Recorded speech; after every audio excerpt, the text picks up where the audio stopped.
दोस्तों, मैं फजल हुसैन अपने चैनल में आपका इस्तकबाल करता हूं। आज मैं आपके सामने पेश करूंगा जवाहर नवोदय विद्यालय क्लास 6 के प्रवेश परीक्षा का इंटरेस्ट इसका पेपर। ये 2024 का है। ये 20 जनवरी 2024 में हुआ है। ये हिंदी मीडियम का है। इसकी परीक्षण पुस्तिका कोड क्यू है।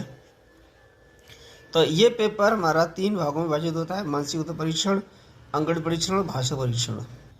पहले खंड में 40 प्रश्न होते हैं, दूसरे में 20 और तीसरे में 20। 20, 40 और 40 80 प्रश्न होते हैं। ये 100 अंक के होते हैं। तो इस वीडियो में हम पेश करेंगे खंड फर्स्ट मानसिक उत्तर परीक्षण। और इस खंड यानी मानसिक उत्तर परीक्षण के भी 10 भाग होते हैं, यानी 10 प्रकार के प्रश्न होते हैं। 10 हर प्रकार के 4 प्रश्न होते हैं। तो इसमें पहला भाग है। इसमें हर प्रश्न के 4 चित्र होंगे और उसमें उत्तर चित्र एक छांटना है जो 3 से भिन्न हो। तो यह है खंड फर्स्ट का। और खंड फर्स्ट के भाग 1 का पहला प्रश्न। इसमें 4 चित्र दिए गए हैं। तो इन 4 चित्रों में एक चित्र बाकी 3 से अलग होगा। तो ये इसके 4 हिस्सों में बटा है, ये 4 हिस्सों में, ये 4 हिस्सों में। लेकिन ये जो है 8 हिस्सों में बटा हुआ है। तो ये जो दूसरा चित्र है वो बाकी 3 से अलग है। तो बी ऑप्शन इसका सही है। अगले प्रश्न में ये 3 चित्र दिए गए हैं। इनमें जो वृत्त खंड है वो केंद्र से है और चौथा जो चित्र डी में है वो ये परिधि से लिया गया है। ये तो चौथा चित्र है वो बाकी 3 से भिन्न है। तो डी ऑप्शन इसका सही है। तीसरे प्रश्न में देख रहे हैं, ये खड़ी रेखाएं 3 यहाँ पड़ी हैं, 3 खड़ी है, यहाँ पर 2 खड़ी है, 2 पड़ी हैं। और चौथे में है 4 खड़ी 4 पड़ी। लेकिन तीसरे जो चित्र दिया गया इसमें 3 खड़ी रेखाएं 2 पड़ी रेखाएं। तो इन तीनों से ये सी ऑप्शन में जो चित्र है वो भिन्न है। तो सी विकल्प इसका सही है।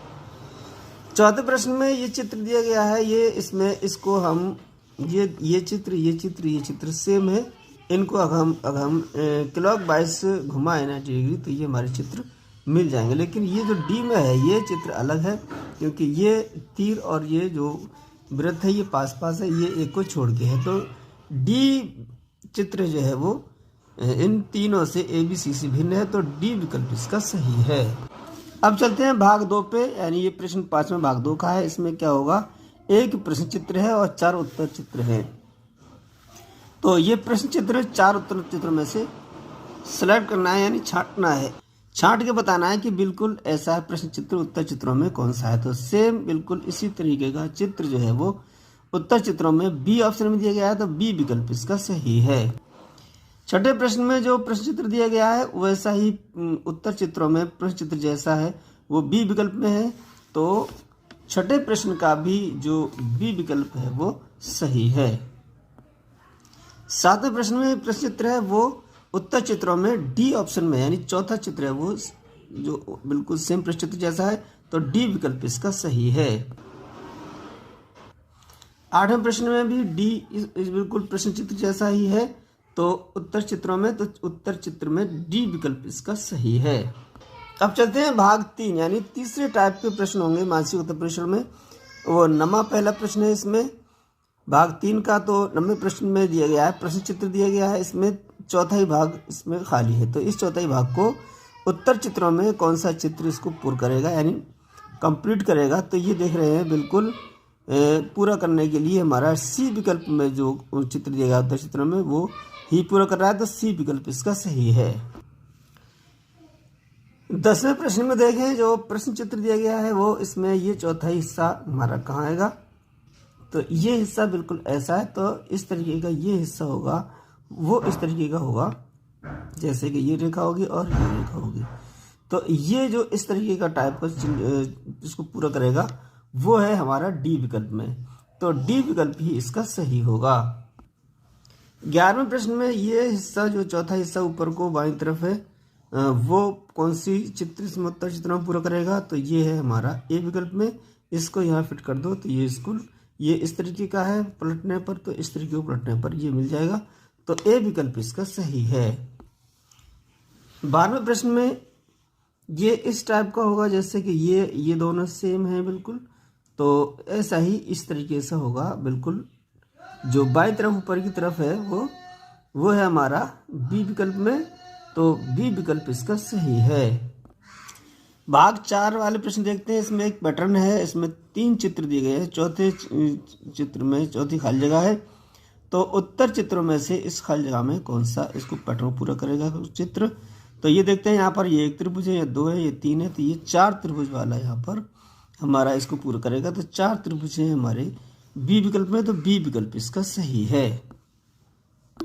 14वां प्रश्न देख रहे हैं। पहले चित्र में इसको जो चित्र है वह सही है, इसको हमने 90 डिग्री क्लॉकवाइज इसको घुमाया है। तो इससे 90 डिग्री घुमाएगा तो यहाँ आ गया, और इसको फिर घुमाया तो ये यहाँ आ गया, और इसको फिर इसको घुमा दें तो ये पहुँच जाएगा यहाँ, और ये खाली जगह इधर आ जाएगी। तो देखते हैं इसमें उत्तर चित्रों में ये नहीं होगा, ये होगा। तो यही हमारा जो विकल्प है वो सही है, बी वाला विकल्प इसका सही है। इस पैटर्न में भी इस चित्र को हमारा 90 डिग्री क्लॉकवाइज घुमाया जा रहा है। इसको यहाँ ले लिया, ये यहाँ आ गया, फिर ये यहाँ, फिर यहाँ। इसको हम 90 डिग्री घुमा दें तो फिर ये तीर जो है हमारा इस कोने पे आ जाएगा, और ये तीर इस कोने पे दाएं तरफ नीचे की तरफ है, तो ये ए विकल्प में दिया गया उत्तर चित्रों में, तो ए विकल्प इसका सही है। 16वां प्रश्न देखें तो इसमें एक तीर है, इसमें अपोजिट साइड में आ गया, 2 तीर हो गए, इसमें तीसरा फिर अपोजिट, और इसमें चौथे चित्र में क्या होगा, तीर इस तरफ को होगा, दाएं से बाएं तरफ को ये लकीर आगे बढ़ जाएगी। तो इस तरीके का चित्र हमारा इसको पूरा करेगा पैटर्न को। तो उत्तर चित्रों में जो बी विकल्प में दूसरा चित्र दिया गया है वही होगा हमारा, तो बी विकल्प इसका सही है।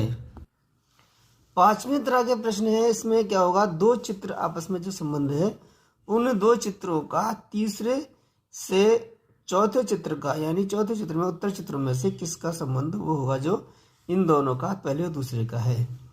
तो देख रहे हैं ये चित्र और ये चित्र में कोई फर्क नहीं है। इसको हमने ऐसा दिया है जैसा कि इसको पलट दिया हो नीचे, इसी तरीके से इसको नीचे पलटा जाएगा, तो ये नोक नीचे आ जाएगी। इसको देखेंगे तो उत्तर चित्रों में हमारे ए विकल्प में जो दिया गया है वही इसको पहले दूसरे तीसरे और चौथे से सही जो संबंध है, तो ए विकल्प इसका सही है। 18वें प्रश्न में देख रहे हैं, इसको भी उल्टा कर दिया, ऊपर से नीचे और नीचे से ऊपर कर दिया, ऐसे ही इसको दाएं से बाएं की तरफ मोड़ देंगे, पलट देंगे। तो इसमें देख रहे हैं कौन सा है, तो सी विकल्प में जो चित्र दिया गया उत्तर चित्रों में वही इसका रूप ऐसा है जैसा कि हमने इसको पलट दिया हो, तो सी विकल्प इसका सही है। 19वें प्रश्न में देखें तो ये एक चित्र है, इसका वर्ग वृत्त बना हुआ है, वृत्त में 4 खानों बटा हुआ है। तो ये जो है, ये जो लकीर इसमें जुड़ी हुई थी वृत्तों से, छोटे छोटे वृत्तों से, वो हट गई है। इसी तरीके से यहाँ पर है, तो ये भी ये लकीरें हट जाएंगी, तो ये वृत्त छोटे छोटे वृत्त रह जाएंगे, और ये है हमारा विकल्प सी में, यानी तीसरे विकल्प में उत्तर चित्रों में, तो सी विकल्प इसका सही है। 20वां प्रश्न है। इसमें देख रहे हैं 4 लकीरें हैं, इसमें बीच की 2 जोड़ दी गई, बड़ी रेखाएं हैं 4, ये खड़ी रेखाएं, तो इसको भी बीच की 2 रेखाओं को जोड़ देंगे, तो वही इसको इसका संबंध आ जाएगा। तो ये है हमारा इसमें भी तीसरे विकल्प में, तो तीसरा विकल्प इसका सही है, यानी सी विकल्प इसका सही है। ये है छठे प्रकार के प्रश्न, 21 में शुरू होते हैं। तो इसमें एक प्रश्न चित्र दिया गया है, इसमें इसको वर्ग, ये एक वर्ग है, वर्ग का कुछ भाग इसमें से छोड़ दिया गया है। इसको वर्ग को पूरा करने के लिए कौन सी आकृति सही बैठेगी, इसमें हमें उत्तर चित्रों में देखना है। तो इसमें देख रहे हैं बिल्कुल सेम, इसको पूरा करने के लिए चित्र आकृति है उत्तर चित्रों में, वो पहली ही है, तो ए विकल्प इसका सही है। 22वां प्रश्न भी इसी तरीके का है, तो इसको पूरा करने के लिए हमारी जो सी विकल्प में है वही आकृति इसको पूरा करेगी, तो सी विकल्प इसका सही है। अगले प्रश्न में देखें तो इसको पूरा करने के लिए हमारी जो आकृति चाहिए वो आकृति मिल रही है हमें बी विकल्प में, तो बी विकल्प इसका सही है। 24वां प्रश्न में देखें तो इसको पूरा करने के लिए ये आकृति हमें चाहिए, और ये आकृति है हमारी सी विकल्प में, तो सी विकल्प इसका सही है। 7वें प्रकार के प्रश्न होंगे भाग 7 में। तो इसमें एक चित्र दिया, प्रश्न चित्र, और ये एक्स वाई हमारा दर्पण है। तो ये चित्र एक्स वाई दर्पण में कैसा दिखेगा वैसा ही निकालना, उत्तर चित्रों में से छांटना है। तो ये TOM बना हुआ है, तो इसको हम दर्पण में देखेंगे तो MOT नजर आएगा, तो MOT पहले विकल्प में है, तो पहला विकल्प ही इसका सही है। अगले प्रश्न में जो चित्र दिया गया है वो XY दर्पण में दिखेगा उत्तर चित्रों में ए विकल्प में जो चित्र दिया गया है वैसा ही दिखेगा, तो ए विकल्प इसका भी सही है। अगले प्रश्न में ये जो चित्र है वो XY में दिखेगा वो बिल्कुल ए विकल्प जैसे दिखेगा, जो ए विकल्प में उत्तर चित्रों में जो चित्र दिया गया है तो ए विकल्प इसका भी सही है। अगले प्रश्न में जो चित्र दिया गया XY दर्पण में हमें दिखेगा तो वो दिखेगा हमारा तीसरे विकल्प में जो दिया गया सी विकल्प में चित्र है वैसा ही दिखेगा, तो ये हो जाएगा हमारा सी विकल्प इसका सही है। यह भाग 8वें तरह के प्रश्न होंगे। प्रश्न चित्र में एक कागज है, कागज को मोड़ लगाया है और मोड़ने के बाद कुछ में कटिंग की गई है, तो इस कागज को खोलने के बाद कैसा दिखेगा ये उत्तर चित्रों में से हमें देखना है। तो ये कागज हमारा है, इसमें ये एक त्रिभुज बनाया गया है, तो इसको जब खोलेंगे तो एक त्रिभुज यहाँ बन जाएगा, ऐसे ही ये दो त्रिभुज ऊपर बन जाएंगे। तो इस तरीके का जो खोलने के बाद बनेगा वो मिलेगा हमारा बिल्कुल बी विकल्प में जो चित्र दिया गया है वैसा ही निकलेगा, तो बी विकल्प इसका सही है। अगले प्रश्न देख रहे हैं, ये मोड़ा गया है कागज को, कागज मोड़ के ये दोनों यहाँ से काट दिया गया है, यहाँ से काटा गया है, तो इसको अगर हम यहाँ खोलेंगे तो ये जो हमारा खोलने के बाद ये वृत्त बन जाएगा चौथाई, और इसको फिर और खोलेंगे तो ये हमारा पूरा वृत्त ये बन जाएगा और एक यहाँ बनेगा। इसी तरीके से इसको पूरा खोलेंगे तो यहाँ भी बनेगा और यहाँ भी बनेगा। इस तरीके से 4 हमारे अर्धवृत्त प्राप्त होंगे, और ये है हमारे पहले विकल्प में उत्तर चित्रों में, तो ए विकल्प इसका सही है। इस प्रश्न में देख रहे हैं ये 2 वृत्त बनाए गए हैं बीच में, इसको जब खोलेंगे यहाँ पर तो 2 वृत्त यहाँ भी मिल जाएंगे, एक वृत्त मिलेगा यहाँ और एक वृत्त मिलेगा यहाँ, ये नहीं होगा। और इस तरीके से ऐसे खोलेंगे तो ये एक लाइन हमारी बन जाएगी। इस तरीके से 2 4 6 8 वृत्त बनेंगे, इस तरीके से 2 लाइनें बनेंगी।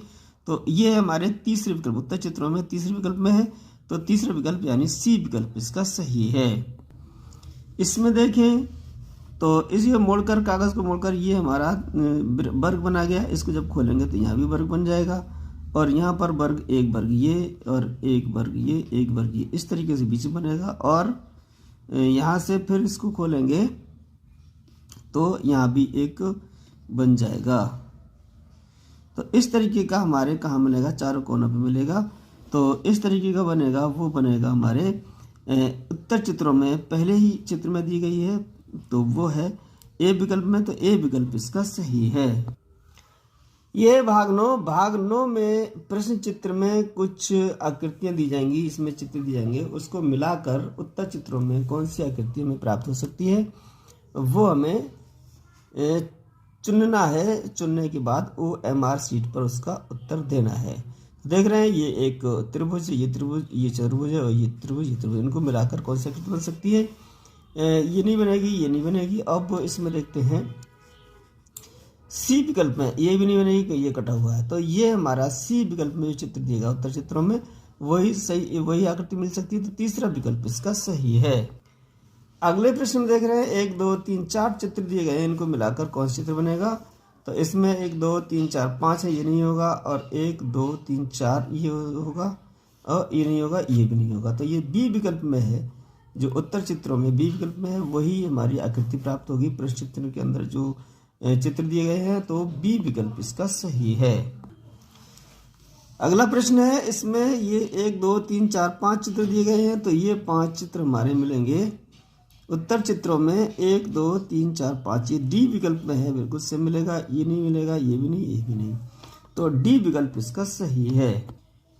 36वां प्रश्न है, इसमें ये 3 चित्र दिए गए 1 2 3, इसमें जो मिलेगी आकृति इनको मिलाने से वो मिलेगी हमारी जो ए विकल्प में है वही मिलेगी, तो ए विकल्प इसका सही है। यह है 10वें प्रकार के प्रश्न। इसमें प्रश्न चित्र में जैसा चित्र है बिल्कुल वैसा ही उत्तर चित्रों में कहाँ मिलेगा, तो ये देख रहे हैं कि ये हमारा चित्र मिल रहा है, तो प्रश्न चित्र जैसा उत्तर चित्रों में तीसरे विकल्प में मिल रहा है, तो ये तीसरा विकल्प इसका सही है। अगले प्रश्न में जो प्रश्न चित्र है वो उत्तर चित्रों में ए विकल्प में चित्र है वही चित्र है मिलेगा हमारा बिल्कुल सेम, तो ए विकल्प इसका सही है। यह है 39वां प्रश्न। इसमें जो चित्र दिया गया है प्रश्न चित्र में वो उत्तर चित्रों में तीसरे विकल्प में चित्र दिया गया है, आकृति दी गई है, उसमें मिल रहा है सेम बिल्कुल तो ये हमारा सी विकल्प इसका सही है। अगला प्रश्न 40वां प्रश्न है और मानसिक परीक्षण यानी खंड 1 का जो लास्ट प्रश्न है 40वां, इसमें डब्लू जैसी आकृति हमारी दी गई है। ये आकृति बिल्कुल हमारी उत्तर चित्रों में कहाँ मिलेगी? ये हमारे पहले विकल्प में जो दिया गया है, बिल्कुल सेम आकृति हमारी ए विकल्प मिल रही है, तो ए विकल्प इसका सही है। ये प्रश्न दिया गया है, यदि हम 1 से 100 तक की सभी संख्याओं को लिखते हैं तो अंक 9 कितनी बार आएगा? तो 9 अंक कितनी बार आएगा ये हमें बताना है। तो सबसे पहले जो अंक आएगा 9, वो 9 होगा, फिर 19, फिर 29 में होगा, 39 में, 49 में, 59 में, 69, 79, 89 और 90 में एक बार होगा। उसके बाद 91, 92, 93, 94, 95, 96, 97, 98, 99 ये हमारे 9 होंगे। कितनी बार आएंगे? 1, 2, 3, 4, 5, 6, 7, 8, 9, 10, 11, 12, 13, 14, 15, 16, 17, 18, 19, 20 बार ये 9 आएगा। इसमें 20 दिया है बी विकल्प में, तो बी विकल्प ही इसका सही है। अगला प्रश्न 3 अंकों की बड़ी से बड़ी, 3 अंकों की छोटी छोटी संख्या जो कि अंक 9, 6, 0 से बनी है, इनका गुणनफल। इसके लिए हम क्या करेंगे? सबसे पहले निकालेंगे 3 अंकों की सबसे बड़ी संख्या जो 9, 6 और 0 से बनी हो। तो सबसे पहले बड़ा डिजिट लेंगे, उसके बाद उससे छोटा, उसके बाद छोटा। ये हो गई 3 अंकों की सबसे बड़ी संख्या 960। अब इन्हीं अंकों से बनने वाली 3 अंकों की सबसे बड़ी छोटी छोटी संख्या लेंगे, तो इसको उल्टा कर देंगे। 0 अगर ले लें 6 और ये 9, लेकिन 0 अगर बाद में बाईं तरफ होता है सबसे अंकों के, तो फिर वो गिना नहीं आता, इसलिए 2 अंकों की मानी जाए। इसलिए इसको हम 3 अंकों की संख्या नहीं मान सकते, तो हम इसको यहाँ पर इंटरचेंज कर देंगे। 6 को इधर ले लें, 0 को इधर ले लें, तो ये हो जाएगा 609। ये होगी 3 अंकों की सबसे छोटी संख्या जो 9, 6, 3, 0 से बनी हो। अब इनका हम निकालेंगे गुणनफल। 960 गुणा 609, इसको गुणा कर लेंगे। 9, 0, 9, 6 का 54 के 4 हासिल, 5, 9, 9, 81, 5, 86। अब ये खाली जगह छोड़ते हैं, 0 का गुणा करते हैं 0 आ जाएगा, और फिर 6 का गुणा 0 में करेंगे तो 0। 6 6 36 के 6, 6 9 54 और 3 57 हो जाएगा। अब इसको जोड़ देंगे तो ये 0, ये 4 और ये 6 और ये 4, 6, 8, 14 और ये 8 और ये 5, 58, 46, 40 ये हो गई हमारी सबसे बड़ी संख्या और 3 अंकों में बनने वाली सबसे छोटी संख्या गुणनफल। और ये है हमारे 58, 40, 40 सी विकल्प में, तो सी विकल्प ही हमारा सही है। एक भिन्न वही या तुल्य रहता है, यदि एक भिन्न है या तो वही रहेगा या उसके तुल्य आएगा, वो संख्या कौन सी होगी, यानी किस शर्त पे होगा? तो ये हमारा सी विकल्प दिएगा। एक ही संख्या शून्य को छोड़कर से अंश व हर को गुणा किया जाए, यानी कोई भिन्न संख्या है 8/11, इसमें अगर शून्य के अलावा किसी भी संख्या का गुणा कर दें, तो किसी भी संख्या का गुणा करें तो ये जो संख्या आएगी 40/55, तो ये जो है 8/11 के ही समतुल्य होगी। तो ये हमारा इसमें सी विकल्प है वो सही है। एक ही संख्या शून्य को छोड़कर जो अंश और हर से गुणा किया जाए तो वही संख्या तुल्य संख्या प्राप्त होती है, तो सी विकल्प इसका सही है। अगले प्रश्न में यदि 43 92 भाग 366 है, जी बराबर है 1200 के, 200 के, तो 439.2 भाग 36.6 किसके बराबर होगा? तो ये हमारा बराबर है इसके, ये चीज़ किसके बराबर है? 1200 के। इसको देखते हैं, 43.9.2 भाग दे दें 36.6, तो इसका मान कितना होगा?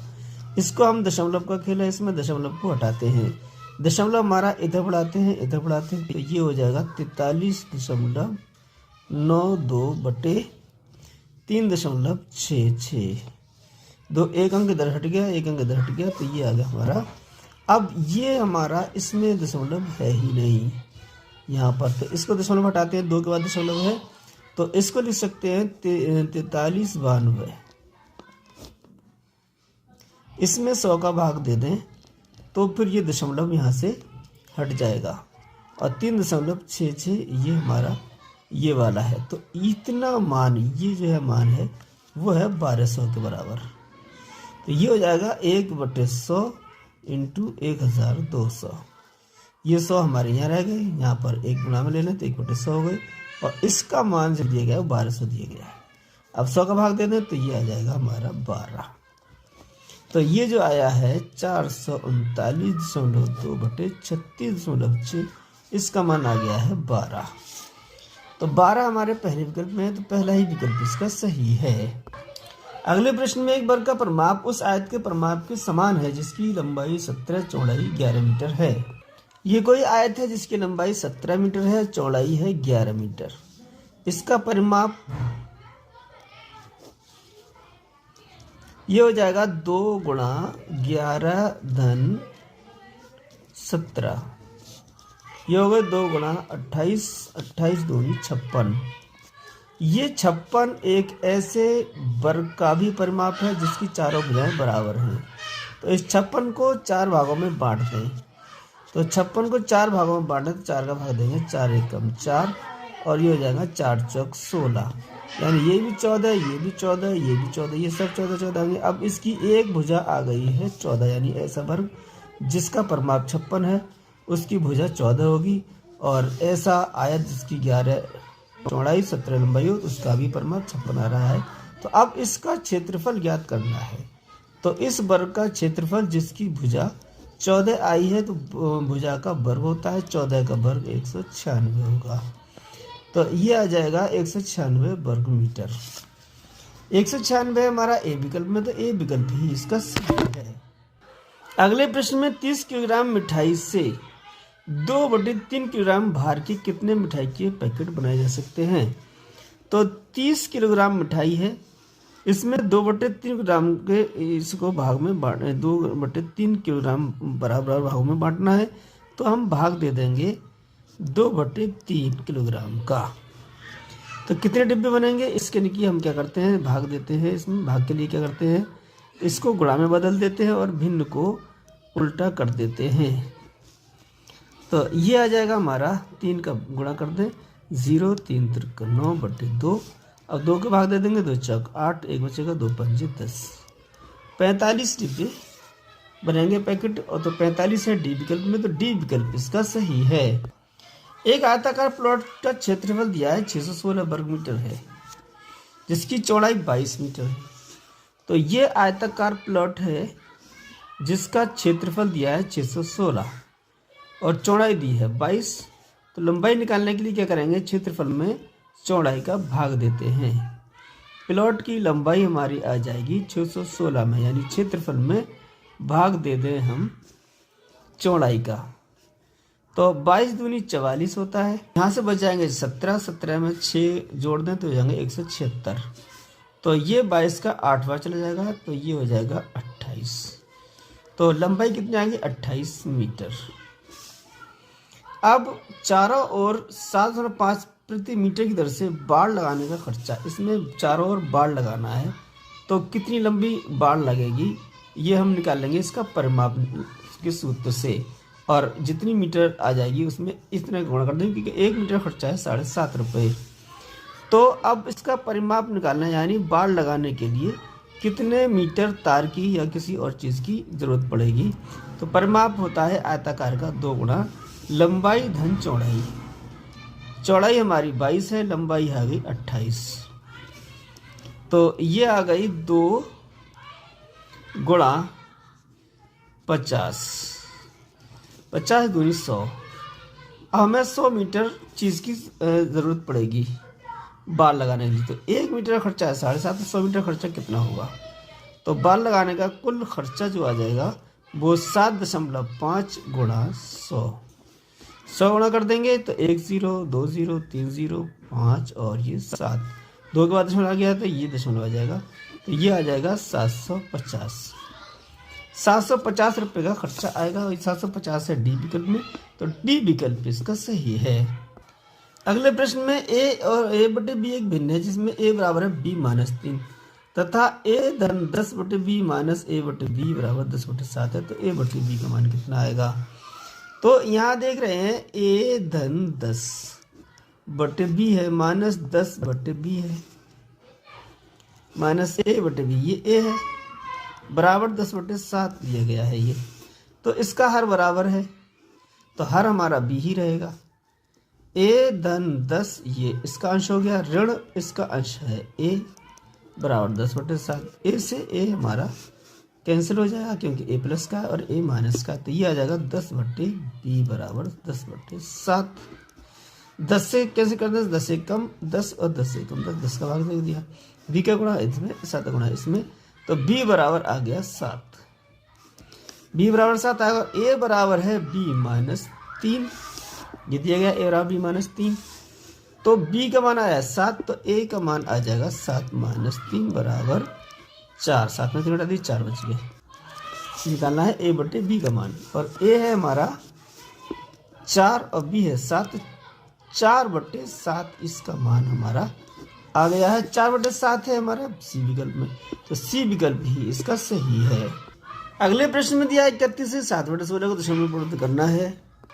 तो इसे दशमलव में बदलने के लिए 31 पहले आ जाएगा, उस दशमलव के बाद जो संख्या आएगी वो आएगी 16 का भाग 7 में देने से। हम जो है अंश हर का भाग देते हैं अंश में, तो इसमें 16 का भाग दें, 16 भाग नहीं जाएगा, तो भाग टूटे की बिंदी लगा देंगे, दशमलव लगाएंगे यहाँ पर और यहाँ बढ़ा लेंगे 0। 16 चौक 64 आ जाएगा, यहाँ बचेंगे 6 0, फिर बढ़ा लेंगे यहाँ पर, तो यह आ जाएगा 16 3 48, यहाँ बचे 12, 0 बढ़ा लिया, 16 7 112, यहाँ से 8 बच गया, 0 बढ़ा लिया, 16 5 80। तो ये हमारा दशमलव के बाद की संख्या ये आ जाएगी 4 3 7 5, 4 3 7 5।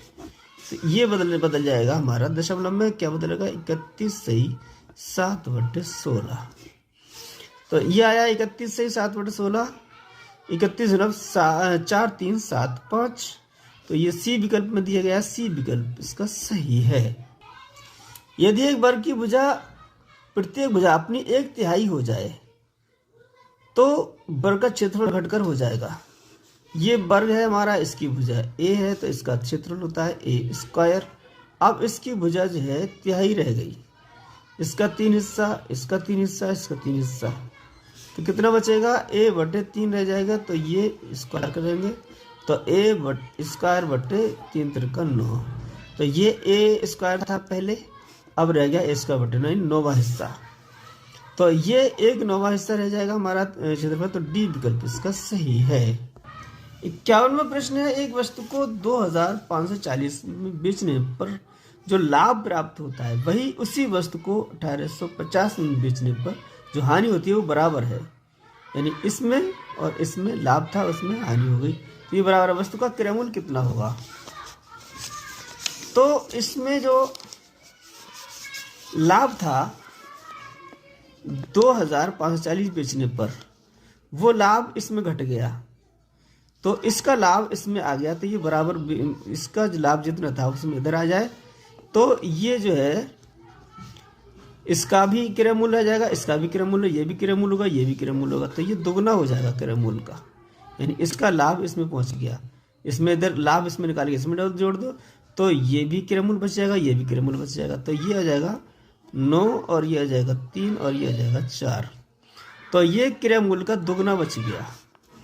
इसको आधा कर दें तो ये आ जाएगा 2 दूनी 4 और 2 1 कम 2 और 2 9 18 और 2 5 10,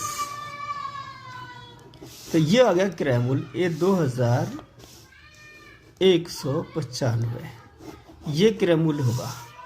तो क्रय मूल्य हमारा 2195 बी विकल्प में है, तो बी विकल्प इसका सही है। एक मशीन 1 मिनट में 12 पृष्ठ छाप सकती है, तो 5760 पृष्ठ छापने के लिए कितना समय लगेगा। इसके लिए हमें 12 का भाग देना पड़ेगा 5760 में, तो हमारे कुल मिनटों की संख्या आ जाएगी। तो यह आ जाएगा 12 चौक 48, इसमें बचेगा 9 6 48 12 8 96, 0 बच गया तो 0 यहाँ उतारना है, तो ये हो गया 480 मिनट। यहाँ पर घंटे में दिया है उत्तर, तो इसको घंटों में बदलने के लिए 60 का भाग दे दें, क्योंकि 1 घंटे में 60 मिनट होते हैं। 0 0 का 6 8 48, यानी ये आ जाएगा हमारे 8 घंटे। तो 8 घंटे हमारे बी विकल्प में, तो बी विकल्प इसका सही है। अगले प्रश्न में एक पुस्तक का मूल्य है 100 रुपये। दुकानदार ने 3 पुस्तकों को ऐसी ही 275 में बेचता है, लाभ या हानि क्या होगा? तो एक पुस्तक का मूल्य 100 रुपये है, तो 3 पुस्तकें बेची उन्हें, वैसे ही तो 3 पुस्तकों का मूल्य कितना हो जाएगा? 300 रुपये। अब 300 रुपये है क्रय मूल्य 3 पुस्तकों का, और उन्हीं 3 पुस्तकों को 275 में बेचा है, तो ये क्रय मूल्य ज़्यादा है, विक्रय मूल्य कम है, तो ये क्या होगा? हानि होगी। हानि कितनी होगी ये निकाल लेंगे, 5 बचेंगे यहाँ से, 2 बचेंगे यहाँ से, 0, यानी 25 रुपये जो हुई है वो हानि हुई है, और 25 हानि है डी विकल्प में, तो टी विकल्प इसका सही है। ये प्रश्न दिया गया है 5 से 3/8 गुणा 8 से 1/8, और ऋण है 3 से 1/8 और गुणा में 5 से 5/8। इसको हल करने पर प्राप्त होता है लगभग में कितना प्राप्त हो, तो इसको गुणा कर लेंगे। 8 पंजे 40, 3 43, ये भिन्न बदलते हैं, 43/8 गुणा 8 64 और 1 65/8, 8 24 और 1 25/8, और 8 45 और 5 45/8। गुणा कर देंगे, ऊपर नीचे, ऊपर गुणा कर देंगे, नीचे नीचे गुणा कर देंगे, ये हो जाएगा 8 64 और ये भी हो जाएगा 8 64। इससे गुणा कर दें 25 पंजे 125 के 5 हासिल 12, 5 चौक 20 और 12 112। इसे गुणा कर दें इसमें 43 का 65 में, तो ये आ जाएगा 65 गुणा 43, 3 पंजे 15, 3 छः 18 और 1 19, 4 पंजे 20, 4 छिंग 24, 2 26, 5 9 7 और 2 27 95, 27 95 ये हमारे आ गए हैं। इसमें से हर बराबर है दोनों का, तो ये घट जाएंगे, 5 में से 5 गए 0 बच गया, 9 में से 2 गए 7 बच गए, 7 में से गया 6 और 2 में से गया 1, ये आ जाएंगे 1670। 1670 में 8 का भाग देते हैं, 8 8 64, नीचे 8 आ गए, 8 दूनी 16, कुछ नहीं बचा 0, 8 8 64, दशमलव में आ जाएगा संख्या, यहाँ से बचेंगे 6, 8 7 56, 8 पंजे 40, 8 का फिर भाग देते हैं, 8 दूनी 16, यहाँ से बचेंगे 4 48, 8 छिंग 48, दशमलव में आ गया 0 और 8 निम 72। लगभग में निकालना है तो दशमलव बाद 0 आ गया यहाँ पर, तो ये लगभग में 26 आ जाएगा। लगभग में 26 हमारे बी विकल्प में है, तो बी विकल्प इसका सही है। ये संख्या दी गई है, इसका मान सही है, जो कि इसमें देख रहे हैं इकाई, दहाई, सैकड़ा, हजार, 10,000, यानी 30,009 इकाई है इसमें, तो 9 इकाई हमारी सिर्फ और सिर्फ जो है सी विकल्प में दी गई। तो सी विकल्प में क्या है? 3 10,000, 3 10,000 की 30,000 हो गए, और 9 इकाई, तो सी विकल्प इसका सही है। सुमित का भार 107 किलोग्राम है तथा संजय का भार 82 किलोग्राम है। दोनों के भार का सन्निकट द्वारा निकटतम दहाई के मान का अंतर, दहाई के मान का अंतर निकालना है हमें, तो ये हो जाएगा हमारा 107। इसको शायद निकटतम मान अगर हम निकालें तो यहाँ पर 7 है, 5 से ज़्यादा है, तो यहाँ से 0 आ जाएगा, यहाँ पर 1 आ जाएगा, ये 110 हो जाएगा। इसी तरीके से हम 80 को निकटतम दहाई के लिए, तो यहाँ पर 2 है यानी 5 से कम है, तो ये 8 ही रहेगा, और ये आ जाएगा 0। तो निकटतम दहाई के मान का अंतर निकालना है, तो अंतर निकालना, तो इसमें आ जाएगा 30। तो इन दोनों में 30 का अंतर आ गया है, तो 30 है हमारे ए विकल्प में, तो ए विकल्प ही इसका सही है। अगला प्रश्न दिया गया, यदि 2 कोणों का योगफल एक अधिक कोण है तो निम्न में कौन सा संभव नहीं है? तो 2 कोणों का योग एक अधिक कोण है, तो एक कोण समकोण हो, एक न्यून कोण हो, तो ये संभव है। एक अधिक कोण हो, एक न्यून कोण हो, तो ये भी संभव है। इसमें सी में दिया 2 न्यून कोण हो, तो ये भी संभव है। डी में दिया है 2 समकोण हो, तो 2 समकोण होंगे तो दोनों समकोणों का योग 180 हो जाएगा, जो कि हमारा अधिक कोण से भी ज्यादा यानी सरल कोण है, तो ये मुमकिन नहीं यानी संभव नहीं है, तो डी विकल्प इसका सही है। एक संख्या के अंकों का जोड़ संख्या से घटाया जाता है तो परिणामी संख्या सर्वदा भाज्य होगी, तो ये हमारी संख्या हमारी 9 से भाज्य होगी। कोई भी संख्या ले लीजिए, कितनी बड़ी हो कितनी छोटी हो, उनके अंकों का जोड़ उस संख्या में से घटा दें तो जो बचेगी संख्या यानी जो घटा के बाद संख्या आएगी वो 9 से विभाज्य होगी। तो डी विकल्प इसका सही है। ये दिया गया है AOB, BOC, COD तथा DOE के माप क्रमशः हैं। ये हमारे दिए गए हैं। ये 100 है, ये x, 2x, 4x और 6x। इन सब का ये 5 कोण है, 1 2 3 4 5। पांचों कोणों का योग हमें मालूम होना चाहिए। 360 होता है। तो इन सब का कोणों का योग कितना हो जाएगा? ये हो जाएगा 100 धन x धन 2x धन 4x और 6x, 4x धन 6x। इन सब को अगर जोड़ा जाए तो ये बराबर होगा 360 के। पूरा चक्कर 360 कोण के बराबर होता है। यहाँ से x का मान निकालेंगे तो ये हो जाएगा 100 को इधर पहुँचा देंगे तो ये 1x, 2x, 3x, 4 7x और 6 13x। तो ये होगा 13x बराबर 360 ऋण 100। इस 100 को इधर ले जाके हम घटा सकते हैं। तो 13x बराबर आ गया 260 और x बराबर आ जाएगा 260 बटे 13। 13 इसके बटे में आ जाएंगे तो x बराबर आ जाएगा 13 दूनी 26 यानी 20। x 20 डिग्री है तो ये 20 हो गया। 2x तो ये 40 हो गया। 20 40, ये 4x है तो 20 चौक 80 80 हो गया और ये हो जाएगा हमारा 20 का 120। तो ये ए विकल्प में दिए गए हैं सभी कोण सही है। तो ए विकल्प ही इसका सही है। ये 60वां प्रश्न है गणित पोर्शन यानी अंकगणित परीक्षण का खंड 2 का आखिरी प्रश्न है। दिया गया दंड चार्ट विभिन्न देशों की क्रिकेट टीमों द्वारा एक वर्ष में खेले गए मैचों की संख्या दर्शाता है। ऑस्ट्रेलिया की टीम द्वारा पाकिस्तान की टीम से कितने मैच अधिक खेले गए? तो इसको हम चित्र को जो चार्ट दिया गया है इस दंड चार्ट का हम अवलोकन करेंगे। तो इसमें देखना है हमारे ऑस्ट्रेलिया ने कितने मैच खेले। तो ये चौथे नंबर पे है ऑस्ट्रेलिया। तो यहाँ से देखेंगे इतना है दंड, यहाँ पर ये निशान लगा लेंगे। 32 मैच खेले हैं ऑस्ट्रेलिया ने। तो ऑस्ट्रेलिया ने खेले हैं 32 मैच। अब देखना है पाकिस्तान ने कितने मैच खेले। तो पाकिस्तान है ये हमारा पाकिस्तान, इसने कितने मैच खेले हैं? 24। तो इसने 24 मैच खेले हैं। ये पाकिस्तान ने मैच खेले हैं और ये 30 खेले हैं ऑस्ट्रेलिया ने। तो इनने कितने अधिक खेले तो ये घटा के निकाल लेंगे।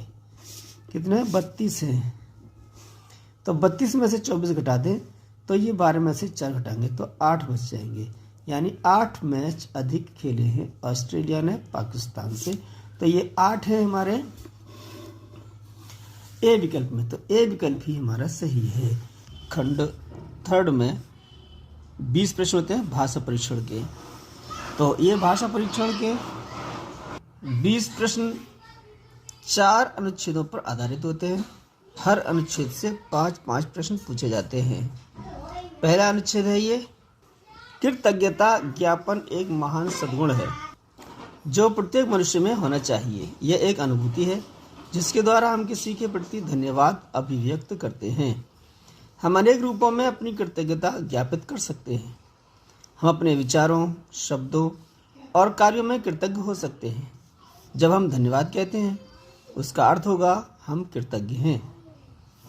हमें उन सब के प्रति कृतज्ञ होना चाहिए जो हमारे लिए सहायक हैं। हमें ईश्वर के प्रति कृतज्ञ होना चाहिए क्योंकि उसने हमें अनेक अच्छी वस्तुएं प्रदान की। हमें उसे अपने हृदय के अंतरतम से धन्यवाद देना चाहिए। ये है अनुच्छेद इस पर आधारित प्रश्न है। पहला प्रश्न है ये धन्यवाद का अर्थ है कि हम कृतज्ञ हैं। तो ये डी विकल्प इसका सही है। महान सद्गुण क्या है? महान सद्गुण ये है कि हम कृतज्ञता का प्रदर्शन करें। तो बी विकल्प इसका सही है। अपने या अपनी से भी कोई कृतज्ञ हो सकता है। तो इसमें एक वाक्य है कि हम अपने विचारों, शब्दों और कार्यों से भी कृतज्ञ हो सकते हैं।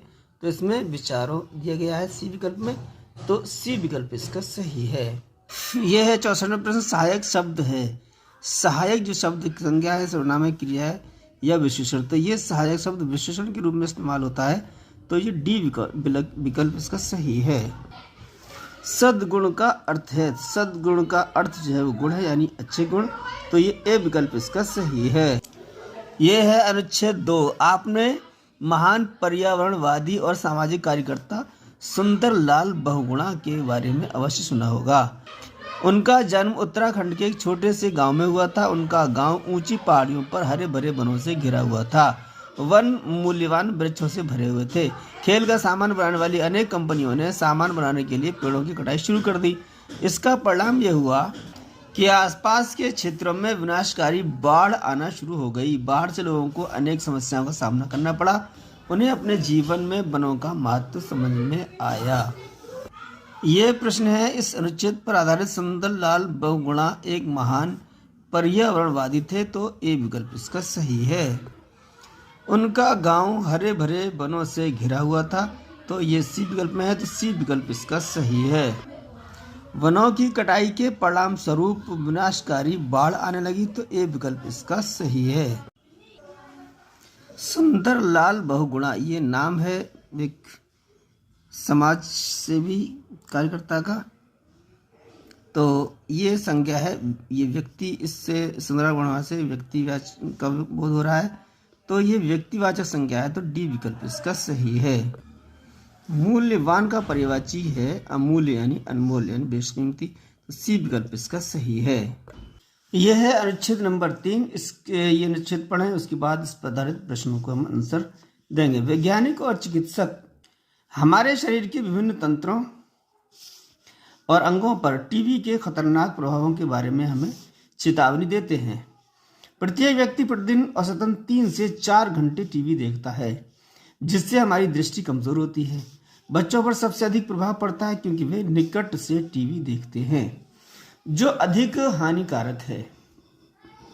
इसके परिणाम स्वरूप सिरदर्द की सामान्य शिकायत भी आती है। लंबे समय तक टीवी देखना हमारे शारीरिक स्वास्थ्य और मानसिक विकास के लिए हानिकारक है। नृत्य, संगीत, लड़ाई के विभिन्न कार्यक्रमों की ऊंची आवाज से बहरापन आ सकता है। एक ही मुद्रा में लगातार टीवी देखने से जोड़ों में दर्द, पीठ में दर्द और मांसपेशियों में दर्द भी होता है। टीवी देखते हुए खाना खाने से हमारी पाचन क्रिया ढीली हो जाती है और मोटापा बढ़ता है। आतंक और हिंसा के दृश्यों से युवकों में मनोवैज्ञानिक समस्याएं जन्म लेती हैं। ये था तीसरा अनुच्छेद और ये हैं इस पर आधारित प्रश्न। पहला प्रश्न है, लंबे समय तक लगातार टीवी देखने से हमारा या हमारी प्रभावित नहीं होता या होती है। ऊंचाई प्रभावित नहीं होती है, भारी प्रभावित होता है, पाचन क्रिया, मानसिक स्वास्थ्य दोनों। डी विकल्प इसका सही है। आतंक और हिंसा के दृश्यों से युवकों में मनोवैज्ञानिक समस्याएं जन्म लेती हैं। मनोवैज्ञानिक समस्याओं का संबंध से संबंधित समस्याओं से किससे, मानस यानी मानसिक समस्याओं से संबंधित है ये। तो ए विकल्प इसका सही है। टीवी देखने का प्रभाव बच्चों की दृष्टि पर सबसे अधिक पड़ता है क्योंकि वे टीवी को बहुत निकट से देखते हैं, इसलिए दृष्टि पर इसका प्रभाव अधिक पड़ता है। तो सी विकल्प इसका सही है। ढीली का समानार्थी शब्द है, तो ढीली का समानार्थी शब्द है धीरे। तो सी विकल्प इसका सही है। अनुच्छेद में प्रयुक्त हानिकारक शब्द का विलोम, हानिकारक नुकसानदेह, इसका विलोम होगा उपयोगी। तो सी विकल्प इसका भी सही है।